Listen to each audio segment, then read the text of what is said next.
Hi fire signs, Aries, Leo and Sagittarius, Ascendant, Sun, Moon, Venus, Rising, and those of you cross-watching, welcome to your Tarot Love Messages. So today we're going to take a look at and see why is it that you haven't been able to let go or release your person's energy. What still makes you, what still keeps you holding on, or what still has you so attached to them. This is going to be a general reading, guys, so please just keep that in mind. If you're after a personal tarot reading with myself, please feel free to reach out and inquire. I will list my email address just below the video. Otherwise, guys, let's go ahead and see, what is it that keeps you holding on? What is it that prevents you from letting go?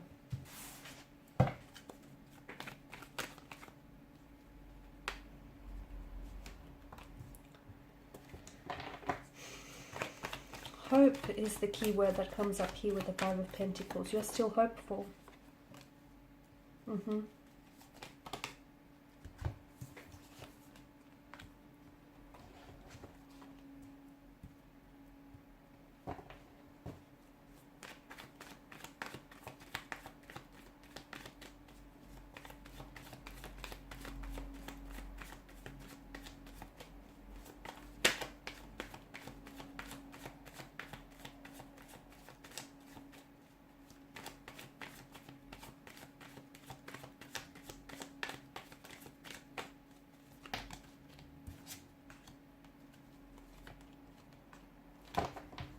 Bottom of the deck, you have the Page of Wands. Okay, you've got 3 out of 4 pages here. I feel like a lot of you are still you're holding on to a sense of hope. And in holding on to hope, it's what keeps you being unable to detach from them. It's what keeps you holding on, okay? Because, hope is all you have, even if you have nothing at all. And a lot of you, maybe this is someone whom, you've completely disconnected with this person, the relationship, the connection, he has experienced the breakdown, and you haven't heard from this person. But I feel like you still hold hope. You're still holding out for them coming back into your life.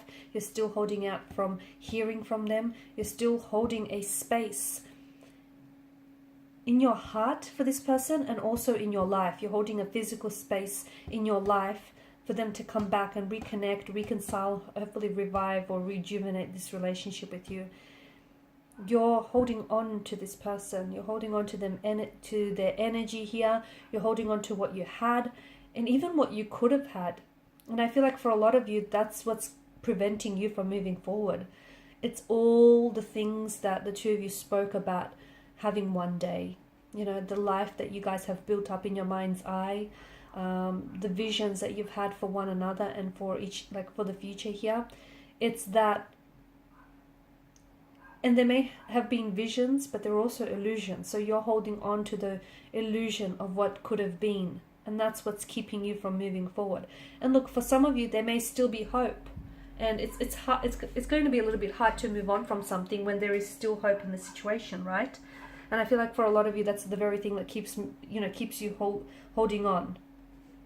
Because you're hopeful that one day you guys will reconnect, that everything will just work itself out and it'll fall back into its place, even though the circumstances may look very doom and gloom, but you're still hopeful that everything is going to work itself out. You're also romanticizing this person or the situation. And when you put someone up on a pedestal, you instantly create a separation between yourself and this energy, okay? So a part of you is romanticizing, like you're looking at the situation and you're seeing what you want to see rather than what's really there. And maybe that works hand in hand with you holding out hope. Like, are you really being hopeful, or is that just you holding on to the illusion of what could have been? Is there really hope, or is just that you're holding on to the expectations and the illusions of what could have been between the two of you? So do be careful. Make sure that you're being honest with yourself, okay? And the hardest person to be honest with is yourselves, but you deserve that. You deserve that, and no less here. This may have also been a younger energy that you were dealing with. And I feel like for a lot of you, even if this person isn't younger than you, then what I mean is that I don't think they've had as much emotional experiences or as much, I don't think they've had like long-term relationships here, or they may just not be ready. They might be at a different phase in their life where they feel like they still want to get out there. Maybe they want to do some exploring, some traveling. Maybe they want to study. Maybe they want to leave their options open here, and, you know, see if there's greener pasture elsewhere. It just feels like you're on very different stages, at different stages or phases of your lives here.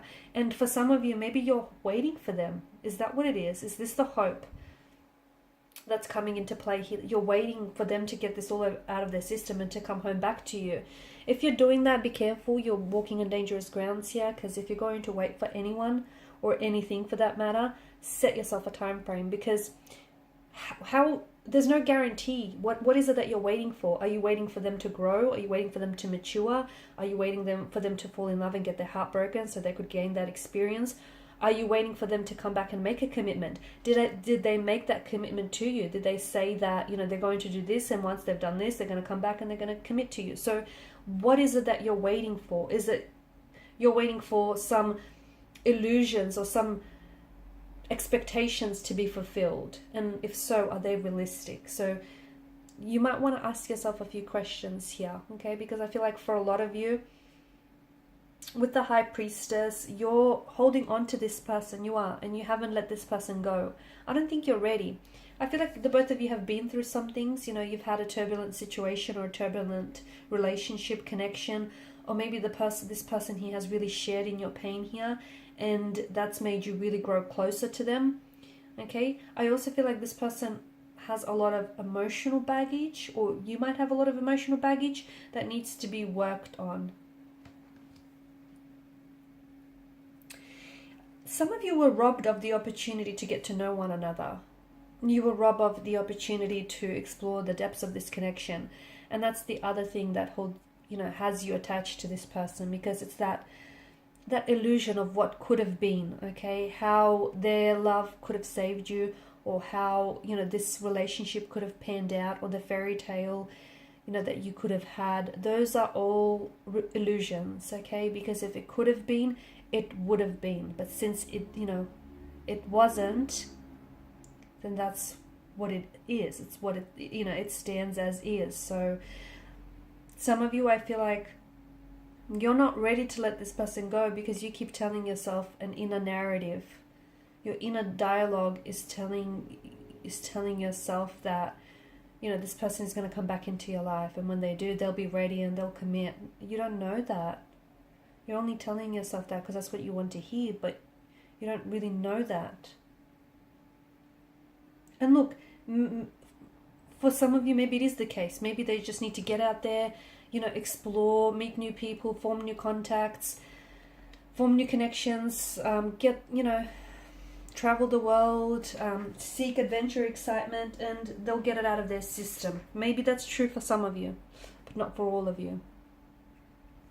You're holding on to their energy. You're holding on to, you're especially holding on to the fact that this relationship broke down. It's not your fault. It is not your fault. It takes two to tango. You couldn't possibly bear the weight of failure here on your own, because it's not your fault, okay? You were not solely responsible for the breakdown of this relationship. It takes two people to tango. So it's great that you're assuming responsibility, but don't assume all of the responsibility, okay? Because you only, you know, you've played your role, but they've played theirs. So you have to forgive yourself. You have to hold them accountable, and you have to be honest with yourself here. You cannot possibly bear, this relationship didn't fail because of something you said or you did, or because of, you know, you not being ready. That's not why it failed. You cannot bear that burden, that weight of failure on your own. It's not fair, and it's not, it takes two people here, okay? You still care, and you are very invested in this person, and it's hard for you to just detach when, you know, there's still lingering emotions here. But if I feel like what will help is stop. Okay, this might sound a bit blunt, but don't repeat this negative dialogue that you keep telling yourself. Stop that. you know, why it didn't work out and how different things could have been and all the things that you could have had. Again, if it could have been, guys, it would have been. I know it's painful to hear, but stop telling yourself that inner dialogue, because it's not your fault. And, you know, it doesn't fall upon you. And